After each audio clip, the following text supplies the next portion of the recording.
Paul Kuhr of November's Doom. How are you, sir? I'm good. How are you doing today? I'm doing very good, thank you. Welcome to 69 Faces of Rock. You have a new album. Congratulations. Wonderful. Let's show it. Thank you. Major Arcana. That's right. Album. So hopefully you'll get out there and you'll enjoy it. Get it any way you can. Definitely. How did you get started on this album? It started, well, like everything else, the pandemic, when it shut down the world, we had Nephilim Grove had just came out a few weeks before the world shut down, so we never had the opportunity to go out and promote that record. So getting back into writing a new record right away, we were not at all wanting to do. You know, it was kind of one of those things where it's like, we didn't do anything with this record. So we were mad. You know, we were angry with a lot of that time, and we just didn't want to do anything. Waited to see what was going to happen with the world. So it took like a couple of years, and then the guys started writing the music. Mentally, I was not in the right headspace for any of that yet. So it took me time to get there, but eventually, yeah. So it took us a good three and a half years before I started really thinking about adding vocals and things like that to the music. Major Arcana has a very specific mood. When you write a record, is it driven by the mood, or do you have strict guidelines?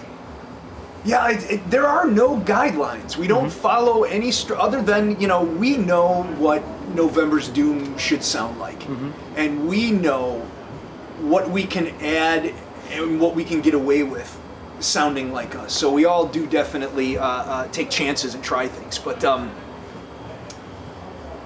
yeah, the process is it's a long one, but yeah, so in a roundabout way. How would you say the songs develop, and how long do they take to mature? Man, Larry, those guys, the songwriters, would be like they'll develop the music and they'll do the foundation and they'll have everything, and then that's pretty much, unless there's arrangement things or anything else that might need to change, and then I need to sit with that for a little bit, and then I will start coming up with the melodies and humming things. So it is a long process for me with each song till I find, especially on this record, I focused a lot on melodies and harmonies and things like that. So I really wanted to make the vocals a highlight. So I put a lot of work into each one of those songs. So they just develop naturally over the time and care we put into it. It seems like you strive for perfection. Every time we want to be, we don't want to put out the same record twice, and we don't want to put out something that wasn't as good as the last record. So we have always really forced ourselves and pushed to just be better and better and better as we can. Take more chances without. I think that's where a lot of bands fail, when they start to change their style too abruptly, too quickly. It's difficult for fans to like truly accept that. Like if a vocalist goes from all death metal to all of a sudden all clean singing, it's a different band now. It's completely different. So that's not something that we ever wanted to abandon. Even early fans, we've made slow, gradual adds and progressions throughout our career. Dan Swano mixed and mastered the album. How would you describe Dan's approach, and why do you think he's the right person to do it? We've been mixing with Dan all the way back 20 years since the Bale Haunt departure. He's mixed every album for us since. Dan, he's just one of these people that know. He just knows what we need, what we want, and we trust him completely. So we don't have much to say to Dan. When he mixes the records, we get him and we're like, man, that's fantastic. Maybe make this solo a little louder. The tweaks we make are very, very minimal, because he nails it every time.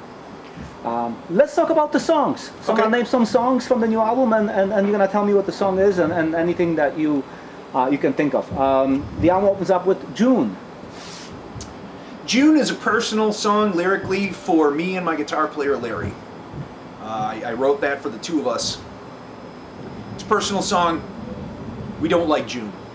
Neither of us like June.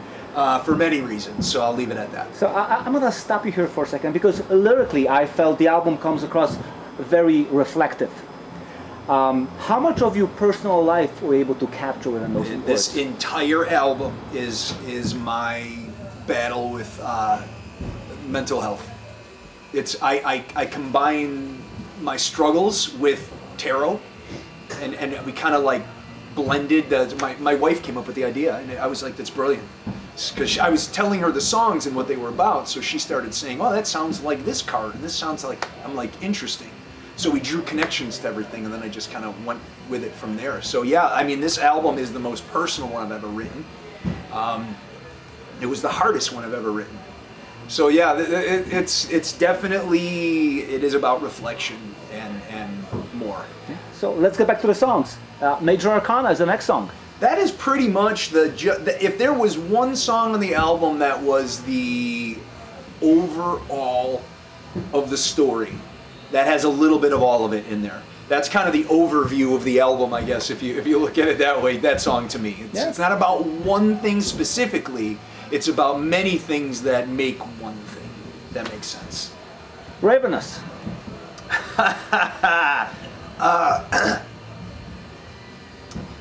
I love people's ideas on what they think the song is about.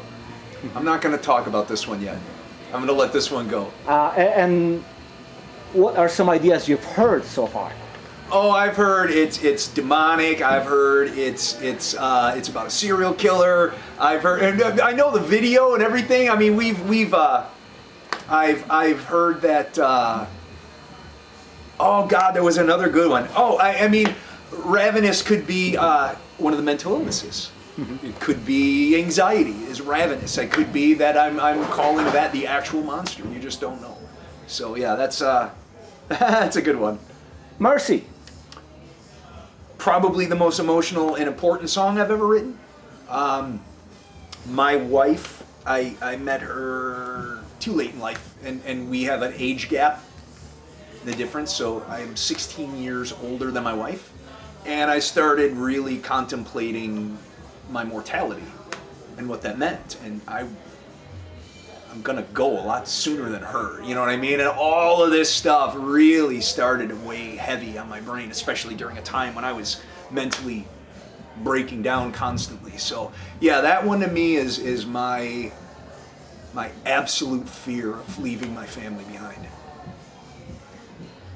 Have you heard from people who may feel the same and heard that song and all of a sudden they... This song especially, so many people have reached out and thanked us for writing this song, and it's, in my opinion, it's Larry's perfect solo. It is, this song to me might be one of, in my opinion, the most perfect songs we could have done, and I put that into a solo. It goes into that melody, and my hair on my arms raise, and I get emotional from the solo. The solo, like, says the words that I couldn't come up with. It's beautiful, man. I love Mercy. Love that song. The Fool. That's me. I'm the fool. I'm the fool. Bleed Static. Bleed Static is so there's two songs on the album, Chatter and Bleed Static, and they're similar. They're next to each other. And they're similar. One is anxiety, one is depression. They go hand in hand. You can pick either one of them. It really doesn't matter which song is which because they go hand in hand. One of them is that static noise constantly in your head. And I use that as more like a monster. You'll never bleed my static free. You're stuck with this. Fuck you. That's more like what that is. And chatter is the voices, just the the angel and the devil on your shoulders, and just the constant struggles with trying to focus and maintain and keep everything together. It's anxiety and depression. When I listen to you now talking about these songs, and you read my review, so I know you know what I think about the album, but there's something else I never wrote down, which personally is very significant. The reason why I feel so close to this music and those lyrics is because I'm an educator. Wonderful. And all of a sudden I see a different angle of human nature, a lot of which you touch upon. Yeah. It got to a point where I just couldn't take masking anymore. I didn't want to hide anymore. I was never myself. I've never been able to be me. So I just, COVID hit. I needed to find myself. Dusking Day. Dusking Day. Dusking Day is simply, it started out with the idea of farmers call Dusking Day. You get up with the crack of dawn, the dusk, and it's the day you wake up earlier than the sun, and that's the day you choose to change your life and you move on, even from the bad things. And Dusking Day is about a new beginning. The album concludes with 22. End of the world. Yes. That is, the album ends with trumpet sounds. I hear it now. It's Gabriel's horn signaling the end of times. So I wanted that album to end it was perfect the way that ended on that line. In many ways, if you were never to make another record, that's a perfect ending. I think so too. How many of these tracks do you play live or plan on playing live? Tonight we're playing 8 out of 10. We're doing 8 out of 10. Yeah. In fact, what are your plans when it comes to promoting this album with live shows, tours, and whatnot? We're trying to get out as much as we can. We're old guys, so long tours are no good for us. We're like the weekend warriors now. We'll go fly in somewhere, do 2-3 shows in an area, come home, do that again a couple weeks later. We're working on that for California for next year. We're booking some things in Europe for next year. We're already booked on some stuff that we can't mention, but yeah, we're working on it. We're gonna get out there and we're gonna bring this new stuff to people because we think they're gonna like it. So in those 6 years between the last 2 records, did you notice any changes in how you approach music, writing, and performing? Oh God, yes. I was done. I was done with it all when COVID hit and everything. The guys sent me the entire album of music about 3.5 years into COVID. And I listened to the whole thing and immediately I went, this is terrible. Every song, this is terrible. And it wasn't. It was not terrible. My brain it wasn't there. I didn't want to listen to it. I didn't want to be in that place at that time. I went to, COVID hit, I hit rock bottom with mental illness, I went to therapy. I mean, I worked a long time very hard to keep myself from going to the dark places, and then I had to do that to write. So it's like those are kind of things I got to sit down with my family and be like, I'm gonna get depressed, and it's gonna suck for a little while, but they understand. They have my back. There's 30 years between your first album and Major Arcana. In your opinion, how did November's Doom evolve? I have been lucky. Being the only original member left of this band, I have been extremely lucky to have surrounded myself with some of the most talented and fantastic musicians throughout the career of this band. And every single one of them has made a mark and pushed us forward in the direction in some way or form. So I cannot take credit for any of that. That is every member that put blood, sweat, or tears into November's Doom. Cheers to all you guys, because we are where we are because everybody helped along the way. And how true are you to your original vision? Did it change over the years? It is closer now than it was 30 years ago when I started the band. Okay. And I'll be totally honest with you. Adding the new vocal style that I did on this new record, I was doing that 30 years ago, but I didn't think it fit the style of music. Mm-hmm. So I never did it. Nobody knew I can do that. So I just kind of left it off until this. I'm like, guys, what do you think of this? And Larry's like, man. Perhaps the music never took you there. We were a very different band in the beginning than we are now. It was the slow, doom, heavy power chord. It was not like we are now. We didn't start getting into melodies and things like that till we brought Eric Burnley in, and then Larry joined, and the two of them. There you go. It started from there. How are you able to balance your band life with your personal life?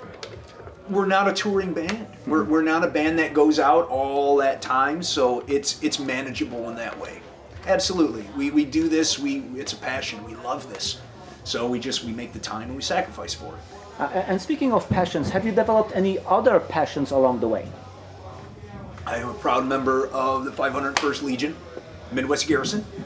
We are the premier Star Wars costuming group in the world. I see your posts.